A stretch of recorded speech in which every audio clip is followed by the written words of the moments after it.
जी, hello दोस्तों, मैं हूँ कमर सीमा और दोस्तों जिस तरह के आप देख रहे हैं, मेरे साथ मौजूद हैं साजिद तार साहब। तार साहब, सबसे पहले तो आपके वक़्त का बहुत शुक्रिया। My pleasure, Chima sahab. Thank you so much. Thank you.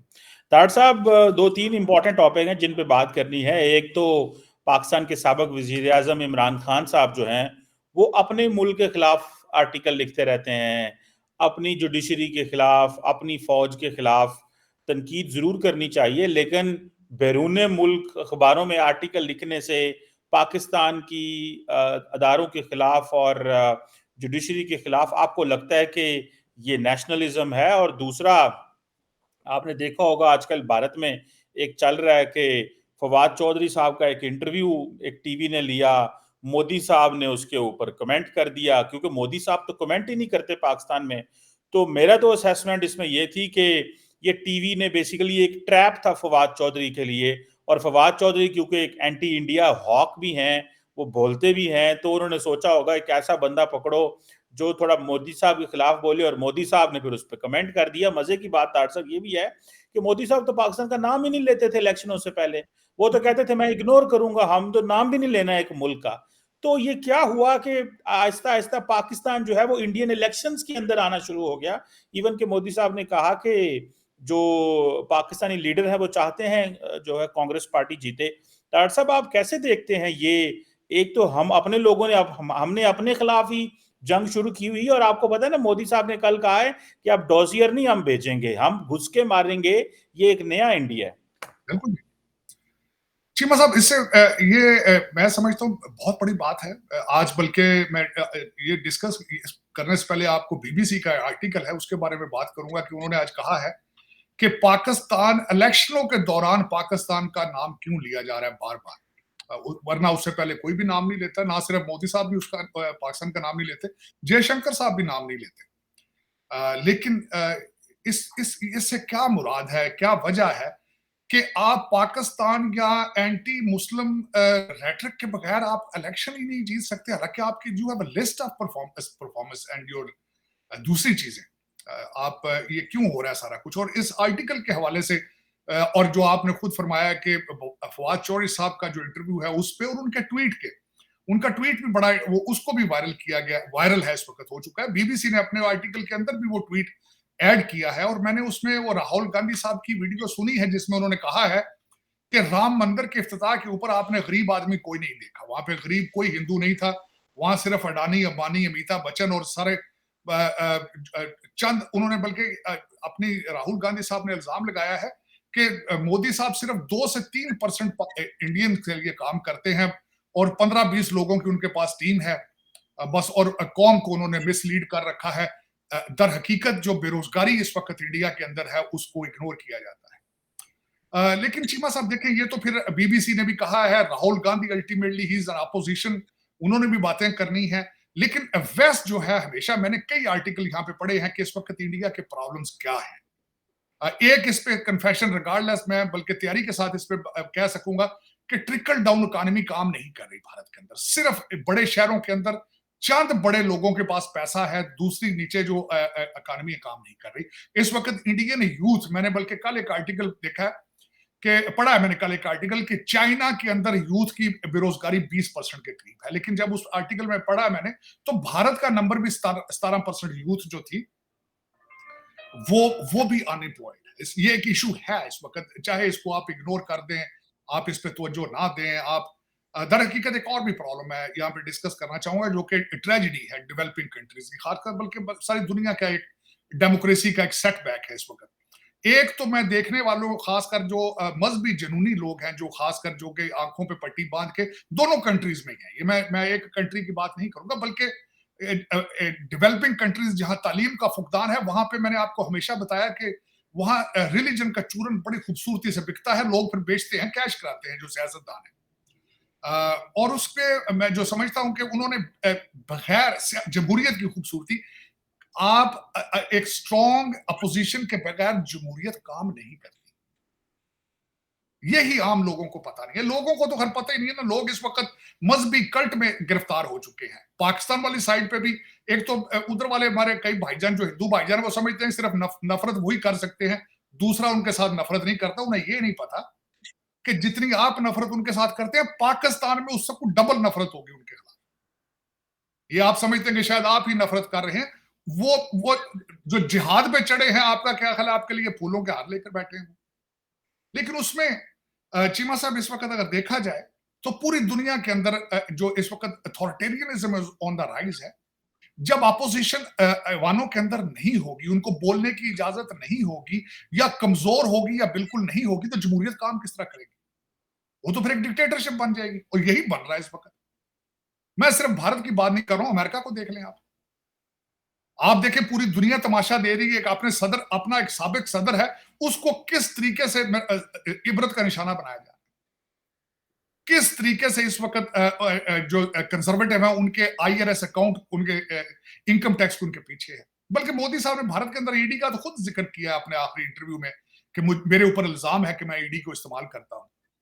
इसकी जरूरत महसूस उन्होंने की है कि इस इल्जाम को दोहराएं, कि अपनी पोजीशन क्लैरिफाई करें, नहीं जी मैं ईडी को इस्तेमाल नहीं कर रहा हूं। उन्हें जरूरत महसूस हुई है तभी किया ना उन्होंने, वरना इग्नोर करते हुए इस चीज को क्यों उन्होंने इस चीज को मेंशन करके एक खबर का हिस्सा बनाया। लेकिन चीमा साहब, मैं समझता हूं इस वक्त दुनिया के अंदर वाकई, बल्कि इलान मस्क, जो कि मैं समझता हूं is a very serious gentleman, वो बच्चा नहीं है, इस one of the richest person है। उसका ट्वीट है आज से 15 दिन पहले, 20 दिन पहले, कि authoritarianism of the rise, democracy is done, it's over, fair election is not, it's a fiction now. Fair election तो हो ही नहीं सकते। किस तरह होंगे फेयर इलेक्शन? पॉसिबल ही नहीं। जब मशीनरी आपके हाथ में होती है, आप अपनी मर्जी के साथ ट्विस्ट करते हैं। लेकिन जमहूरियत, मैं समझता हूं कि बिल्कुल अमेरिका में भी यही हालात है, और जहां जहां भी इलेक्शन है, मेरा ख्याल फेयर इलेक्शन तो हो ही नहीं रहे इस वक्त। अच्छा, उसमें सबसे बड़ा एक हिस्सा अगर देखा जाए तो मीडिया का है। आप देखें, जर्नलिज्म खत्म हो चुका है, सिर्फ मीडिया एंटरप्राइज है। क्या जमहूरियत बगैर जर्नलिज्म के चल सकती है? सवाल ही नहीं पैदा होता। जितना आपके लिए opposition, healthy opposition, constructive opposition, और उसके बाद हेल्दी जर्नलिज्म के बगैर जमहूरियत आगे चल ही नहीं सकती, बढ़ ही नहीं सकती। चाहे आप 100 साल पीछे चले जाएं, अमेरिका की अब हिस्ट्री देख लें, 1776 जब आजाद हुआ था, तब भी वो थॉमस जेफरसन अपना न्यूज़पेपर निकालते थे, जेफरसोनियन उनका नाम था उन चीजों का। You cannot move forward without criticism. आपके अंदर ताकत होनी चाहिए क्रिटिसिज्म को सुनने की, वरना ये मस्त भी कल्ट है। इधर भी वो देखे ना, हमारे मुर्शद बन चुके हैं। एक सियासी आदमी इधर मुर्शद बन चुका है पाकिस्तान के अंदर, उसके गेट को चूमा जा रहा है, मुर्शद हो रही है वहां पे। इसी तरह दूसरी दुनिया के अंदर भी यही हालात है। जरा को आप क्रिटिसिज्म करते जाएं, बहुत पता नहीं, लोग सुनने के सलाहियत नहीं रखते लोग। मेरा मकसद है, एक तो खैर तालीम का फुकदान है।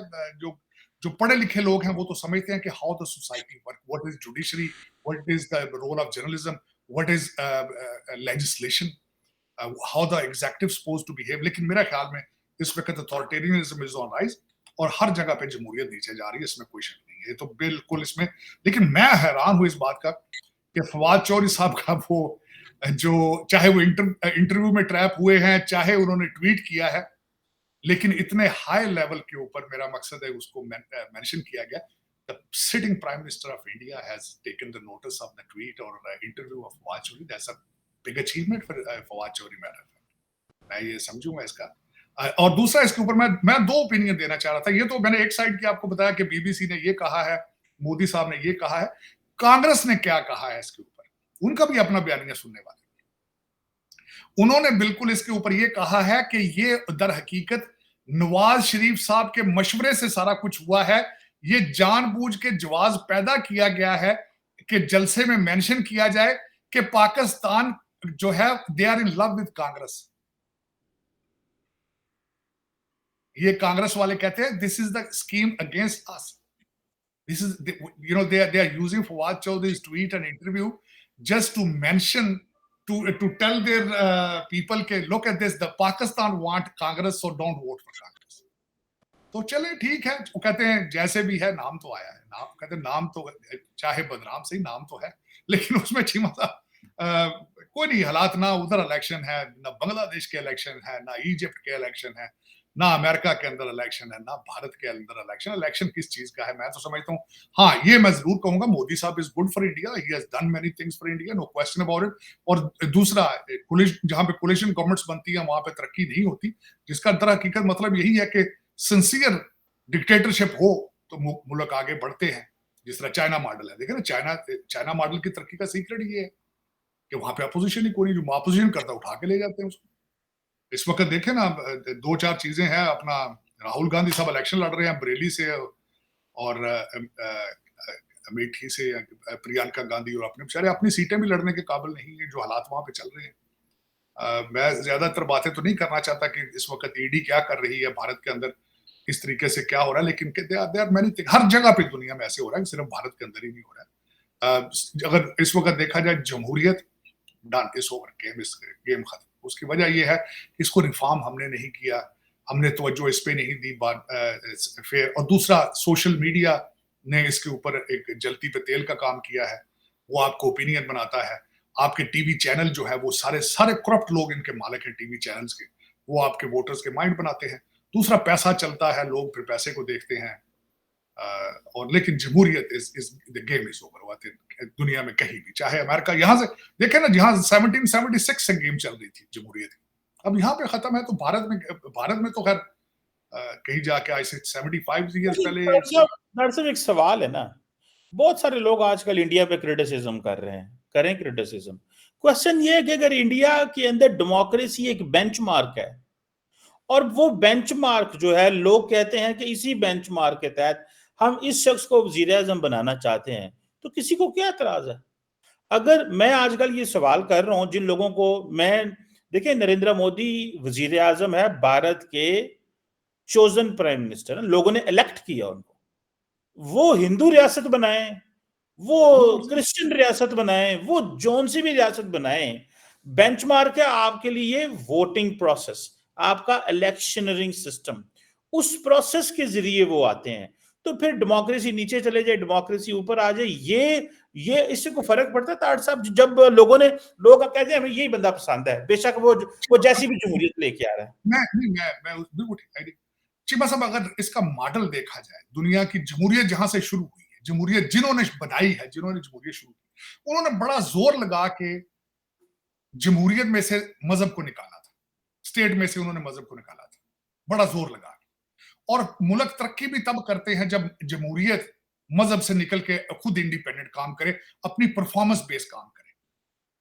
उनको इस वक्त जो मुझे कोई देखें, Hindustan is for Hindus only, मैं इस पे एग्री करता हूँ, बिल्कुल जिस तरह मर्जी बनाए, नहीं चाहे जैनिज्म कर लें, बुद्धिज्म कर लें, हिंदुइज्म कर लें, जो मर्जी कर लें, मुझे कोई एतराज नहीं। चीमा साहब, लेकिन इस चीज पे मुझे एतराज है कि अगर आप कहते हैं कि अब दुनिया की सबसे बड़ी जमहूरियत, लेकिन वहां पे अगर एंटी मोदी बात की जाए तो कहते हैं एंटी इंडिया। 25 करोड़ लोगों को, 25 करोड़ मुसलमान है, सुबह शाम उनको कहते हो पाकिस्तानी, पाकिस्तान जाओ, पाकिस्तान जाओ। मेरा मतलब ये आप क्या समझते हैं, ये ठीक है? चले, लेकिन ठीक है, जिस तरह भी उनको सूट करता है उन्हें करना चाहिए, क्या फर्क पड़ता है इसमें चीमा साहब। लेकिन दर हकीकत बात यह है कि जमहूरियत, अगर ये सोचा जाए ना कि जमहूरियत अब आपने परफेक्शन देखनी है जमहूरियत की, वो तो अब मिलती नहीं कहीं भी दुनिया में। चाहे आप यूके कर लें, अमेरिका कर लें, पाकिस्तान, तो खैर हमने तो, इंडिया पाकिस्तान ने तो खैर जाती तौर पर मुझसे पूछें आप, तो प्रोसेस शुरू ही नहीं किया था ना जमहूरियत का।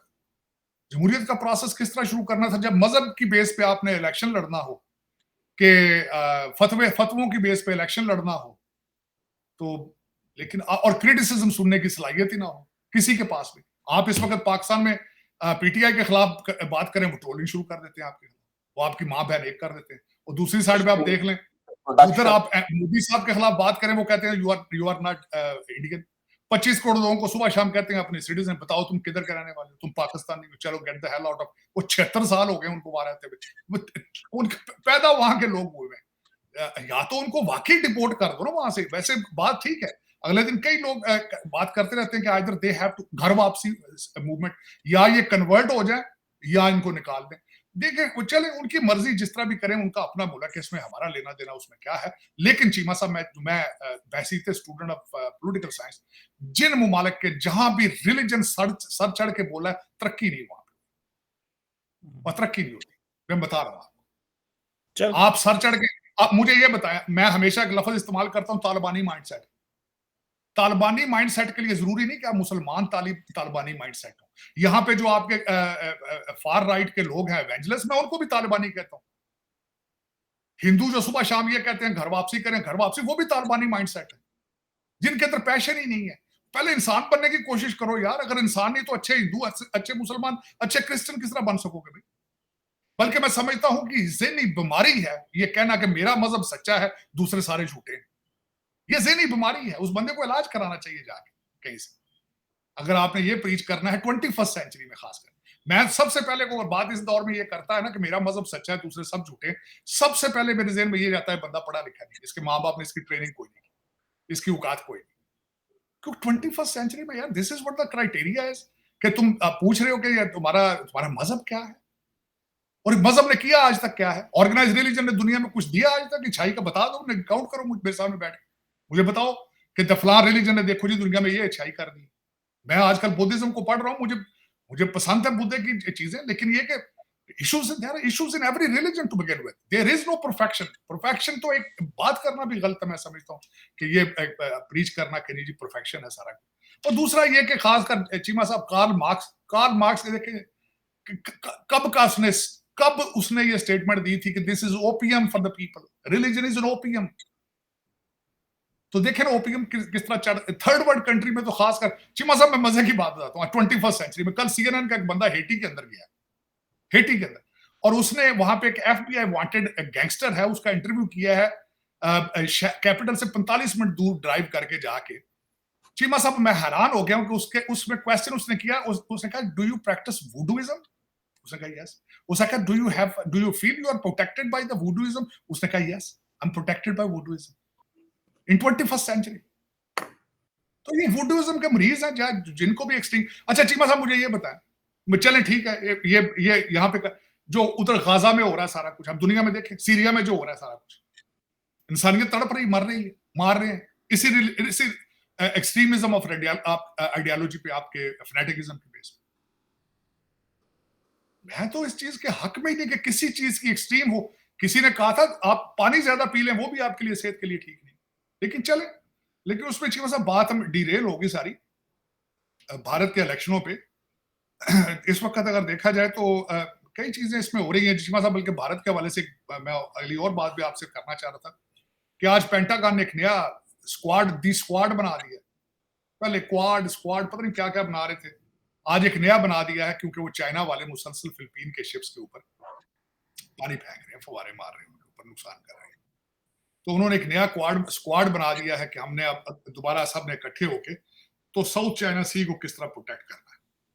और उसमें मैं समझता हूं कि बल्कि मेरा क्वेश्चन मार्क था कि ये क्वाड बनाने से थोड़ी फॉरेन पॉलिसी चेंज हो जाती। दुनिया देख रही है कि आपके अमेरिका के अंदर हो क्या रहा है, बॉर्डर खुले हैं, आपके शहर जो है वो ओपन ड्रग मार्केट्स हैं, आप किस तरह how can you move forward with it. और दूसरा, जब कोई भी जंग आप कंट्रोल करने की सलाहियत नहीं रखते, यूक्रेन की जंग भी आपके हाथों से निकल चुकी है, गाजा इसराइल आपकी बात नहीं सुन रहा, तो इस स्क्वाड को आप फिलीपीन को किस तरह प्रोटेक्ट कर लेंगे, आप साउथ चाइना सी के अंदर आप किस तरह हिस्सा ले पाएंगे, ये दूसरी बात थी। दूसरा चीमा साहब इस वक्त जो मैं जो मेन पाकिस्तान के हवाले से बात करना चाह रहा इमरान हूँ, खान साहब ने जो आर्टिकल, जो उन्होंने इमरान एक खान द टेलीग्राफ में उन्होंने जो लिखा है आर्टिकल, चीमा साहब मैं समझता हूं कि उसमें उन्होंने उसका उन्वान जो आपने बात नहीं की वो सबसे इंपॉर्टेंट बात, उन्होंने कहा कि अब सिर्फ मुझे कत्ल करना बाकी रह गया। बहुत स्ट्रॉन्ग एलिगेशन, बहुत स्ट्रॉन्ग एलिगेशन, बहुत स्ट्रॉन्ग एलिगेशन। और उस आर्टिकल को मुझे पढ़ने का इत्तेफाक हुआ है, उसमें खान साहब ने पीछे कहते हैं ना अपने हाथ के अंदर जितने कार्ड थे वो उन्होंने सारे शो कर दिए, उन्होंने कार्ड छोड़ा कोई नहीं, इंक्लूडिंग दो चीजें, बल्कि मैं हैरान था। एक तो उन्होंने फिर उस आर्टिकल के अंदर अमेरिका के ऊपर इल्जाम लगाया कि मेरी हुकूमत उतारने में अमेरिका इन्वॉल्व है, मुझे उतारने में। दूसरी सबसे बड़ी बात, उससे भी बड़ा उन्होंने जो इल्जाम लगाया कि पाकिस्तान अमेरिका को अंडे दे रहा है। ये दो पॉइंट मैं अब सरप्राइज। और फिर यहां पे अमेरिका में इतना पैसा लगाया जा,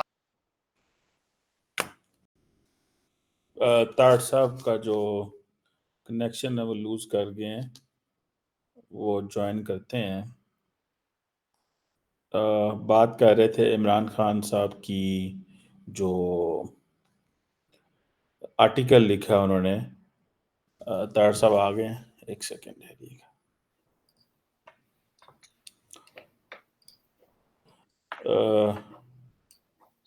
डॉक्टर साहब आप देख सकते जी, हैं जी जी आप बात कर रहे थे इमरान मैं खान के खान साहब लेटर की के बात बारे ये में। कर रहा था कि खान साहब ने जो इल्जामात लगाए हैं, चीमा साहब इनका जवाब अब कौन देगा? लेकिन मैं हमेशा एक बात करता हूँ चीमा साहब, ये कसूर खान साहब का नहीं। खान साहब को मुसलसल मेरे ख्याल हफ्ते में 2 दफा प्रेस कॉन्फ्रेंस करने की इजाजत दी जाती है। खान साहब का फासला अगर 3 फुट से 4 फुट हो जाए दरमियान, अगर जर्नलिस्टों के, तो वहां पे हंगामा शुरू हो जाता है। इतनी लिबर्टी है। फिर खान साहब के सामने अगर शीशा लगा दिया, खान साहब कुर्सी के ऊपर खड़े हो जाते हैं बात करने के लिए अदालत के अंदर। तो मैंने जिस तरह आपको पहले कहा है कि मैं उसको तो खैर जेल को जेल नहीं समझता, वो तो 5 स्टार होटल है पहले ही। तो 5 स्टार होटलों में जो लोग बैठे हैं तो फिर आर्टिकल तो लिखते हैं, वो इल्जाम तो लगाते हैं। दूसरा कंट्रोवर्शियल चीज ये है कि आज से हफ्ता पहले 3 लोग उन्होंने आइडेंटिफाई किया कि एस्टेब्लिशमेंट के साथ ये लोग बात करेंगे। फिर साथ ही उनका जो सबसे बड़ा चीफ मिनिस्टर है, उसने कह दिया हम तो जी बात करते ही नहीं, हम बात करेंगे तो लोगों के सामने बैठ के बात करेंगे। हमारे 3 बंदे बैठेंगे और सामने 3 फौजी बैठेंगे, जर्नैल। वो कहते हैं बात तो सिर्फ जर्नैलों से करनी है, हमने दूसरे किसी से तो बात करनी ही नहीं। इस तरह के भी डायलॉग हुआ है किसी दुनिया के किसी कंट्री के अंदर कि आप सीधा एस्टेब्लिशमेंट फौजी यूनिफॉर्म के साथ आपके बैठे और पब्लिक में कैमरों के सामने बातें की जाए? ये गंडापुर साहब ने कहा था।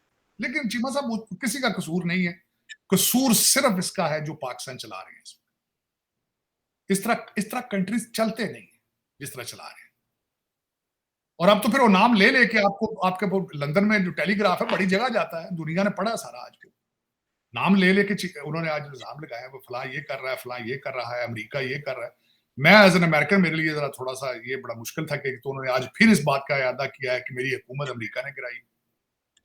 भाई यार, वोट ऑफ नो कॉन्फिडेंस आना, आप कहते हैं कि दुनिया सारी मेरे खिलाफ होगी, मैं तो इस्लामी उम्मा का लीडर था। कैसी बातें करते हैं?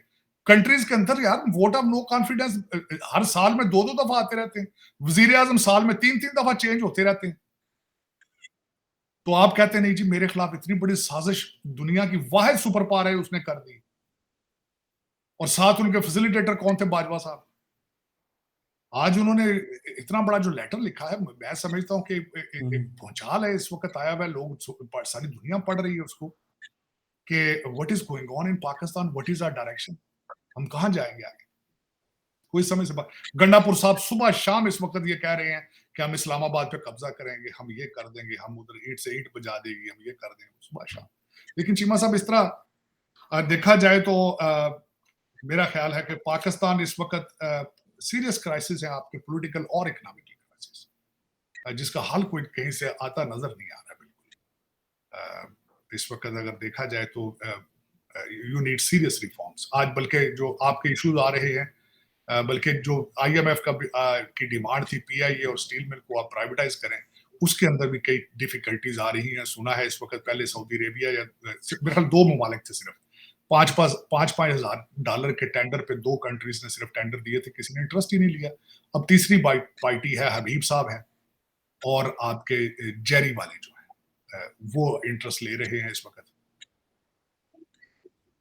ये पाकिस्तान के नेशनल फ्लैग कैरियर है, वो भारत में तो उन्होंने एयर इंडिया फटाफट ले ली थी। हमारी कंपनियां क्यों नहीं लोग लेना चाहते, क्या वजह है? चीमा साहब, कंपनियां दर हकीकत एक तो नुकसान है, दूसरा पाकिस्तान के अंदर हालात नहीं है इस वक्त बिजनेस के कोई। मैं कई दफा कह चुका हूं चीमा साहब, मुझे ही कन्विंस करें कि मैं देखे ना, मैं तो मुझे एक कन्विंस पॉइंट करें कि आप पाकिस्तान आओ। तार साहब, एक पॉइंट। तार साहब, सारी की सारी जो पाकिस्तान की जो एविएशन की मार्केट है, वो एमिरेट्स, कतर, सऊदी, सारे तो वो कस्टमर लेके जा रहे हैं, हमारे जहाज इधर रुल रहे हैं। तो अगर ये अच्छे जहाज कर देंगे तो लोगों को लेके तो ये भी चीमा जा साहब, सकते हैं ना। वो कर किस रहे हैं? आपने रूट सो इट बेचे हैं, आपने पैसा बनाया उनसे।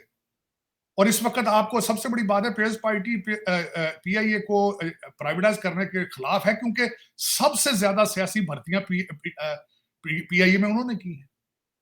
वो इसलिए खिलाफ है। वहां पे स्टील मिल्स के सारे वर्कर जो हैं सारे उनके अपने हैं सारे। वो कहते हैं बेरोजगार ना हो, अपने अपनी शुगर मिलों में जाबे नहीं देते उनको, अपनी फैक्ट्रियों में जाबे नहीं देते, सरकारी खर्चों पे आके डालते हैं। लेकिन चीमा साहब, उसमें आप कह रहे हैं कि कैरियर कतर के और दूसरे सारे आके सऊदी अरेबिया लेके आप बेचते हैं, पैसे लेते हैं आप उनसे। आपने कौन से उनको फेवर दिए? हर चीज तो आप बेच देते हैं पकड़ के। नेशनल इंटरेस्ट तो देखता कोई नहीं। तो इसमें इन सर्कमस्टांसेस में चीमा साहब, मेरे ख्याल में अगर देखा जाए तो जरूरत इस वक्त जो पाकिस्तान के अंदर भी सबसे बड़ा इशू करप्शन का है, नेशनलिज्म का फुकदान है। जब तक आप नेशनलिस्ट नहीं होंगे, पाकिस्तान बचाने की कोशिश नहीं करेंगे, जब तक पाकिस्तानी पाकिस्तानी नहीं बनेंगे, how can you move forward? Possible ही नहीं। तो उसमें अब देखें, मैं समझता हूं कि आईएमएफ का जो एक हर्डल थी वो तो वहीं की वहीं खड़ी है। वो कहते थे कि जब तक ये व्हाइट एलिफेंट आप ऑफलोड नहीं करेंगे, हम आगे नहीं जा सकेंगे। लेकिन इस वक्त वो ऑफलोड क्या हो उनके, उनका अब लोकल आपकी जो मैंने जिस तरह बताया हबीब साहब और आपके जेरी वाले जो है, वो सुना है अपना वो जॉइंट वेंचर करके उसको लेने के चक्कर में है। लेकिन पीआईए लॉस में है, कोई एसेट्स उनके नहीं है, फिर वो किस तरह लोग प्रॉफिट वाली चीजें लेते हैं। लोग जो हैं वो कुएं थोड़ी खरीदते हैं, वो भी खुश्क कुएं जिनके अंदर पानी भी ना हो। तो फिर इस तरह ही है। लेकिन इस वक्त तो चीमा साहब अगर देखा जाए तो हालात आपके बहुत परेशान कुन है, ना सिर्फ सियासी बल्कि मुआशी हालात भी इसी तरह है। कोई तरीकाकार नहीं, लग्जरी गुड आप बैन नहीं कर पाते। सुना है गाड़ियों की कीमतें सस्ती हुई हैं, लेकिन सर्टन मॉडल्स हैं वो सस्ते किए हैं उन्होंने, ओवरऑल नहीं किए। वो भी उनकी को अपनी मार्केटिंग स्कीम है किया वालों की या सुजुकी वालों की। लेकिन ओवरऑल जो हालात इस वक्त आपके चल रहे हैं वो परेशान हालात।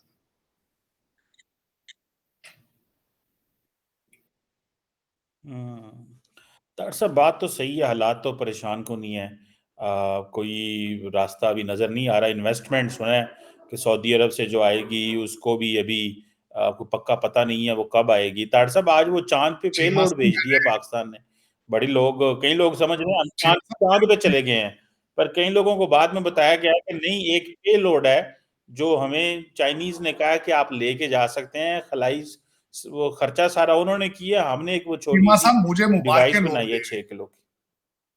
मुझे मुबारकें ये दे रहे हैं कि उसका नाम है आई क्यूब कमर। मुझे 2 बंदों ने पूछा है कमर चीमा साहब तो नहीं चांद पर जा रहे?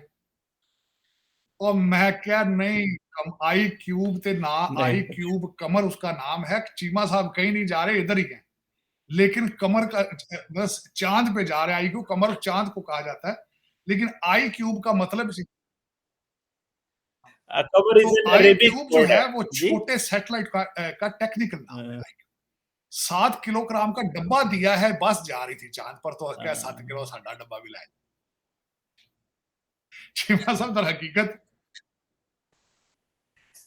दरअसल कोशिश क्या है ना, अब हम अपनी तस्वीरें खींच फोटो सकते हैं चांद पे, वो ये थले क्या इतने है। थोड़ियां फोटो सान दे उत्तों खिंचड़ियां जी हुन फोटो जा। चीमा साहब आई क्यूब कमर आपने भेज दिया है, लेकिन 2013 से बना रहे हैं सैटेलाइट। ऐसी गल नहीं, टीम ਦੀਆਂ ਚਾਦਰਾਂ ਦੇ ਬਣਾ ਲੈਂਦੇ ਨੇ ਕਈ ਖਰਾ ਦੀਏ ਜਿਨ ਤੁਹਾਡੇ ਬੈਠ। ਉਹ ਸੁਣਿਆ ਸਟੂਡੈਂਟਾਂ ਨੇ ਬਣਾਇਆ ਹੈ ਤੇ ਵੈਲਡਰਾਂ ਨੇ ਬਣ ਕੇ ਬਣਾਇਆ ਹੈ।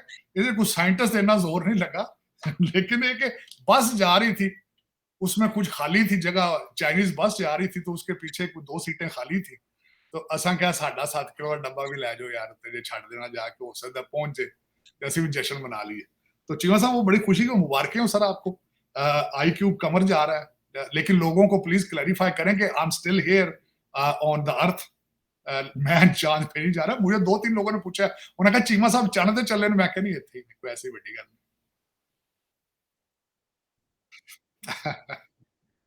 तार साहब ये अब अल्लाह करे कोई हमारे भी रास्ते अच्छे निकलें। तार साहब आजकल वैसे हर चीज जो है ना भारत के इलेक्शंस के ऊपर घूम रही है। मैं तो बहुत सारे डिस्कशन कर रहा हूँ इसके हवाले से कि ये क्या हो सकता है। तार साहब आपको लगता है कि ताकतवर नरेंद्र मोदी, मजबूत नरेंद्र मोदी पाकिस्तान से बात करेगा? करेगा। मैं समझता हूं कि जाती तौर पे मुझसे पूछे, I am very very impressed by Modi साहब, वेरी मच इंप्रेस्ड। इंडिया की तरक्की का सीक्रेट ही मोदी साहब के पास है। जो कुछ, और दूसरी एक और बात, बिल्कुल इसको आप कई लोग खैर समझते हैं शायद। I'm studying Modi साहब, I'm studying his policies, what he has done for India. He is good for India, he is good for the region. और मैं एक आज आपको बात बता, क्योंकि उसकी वजह ये है, मोदी साहब is a nationalist Indian, is nationalist. Cheema साहब जो नेशनलिस्ट इंडिया की बेहतरी के लिए जब सोचेगा, जब वो रीजनल पावर बनना चाहता है, जब वो सिक्योरिटी काउंसिल की मेंबरशिप लेना चाहता है, तो वो पाकिस्तान से बात भी करेगा। ये this is what I am telling, ये this is what my prediction is.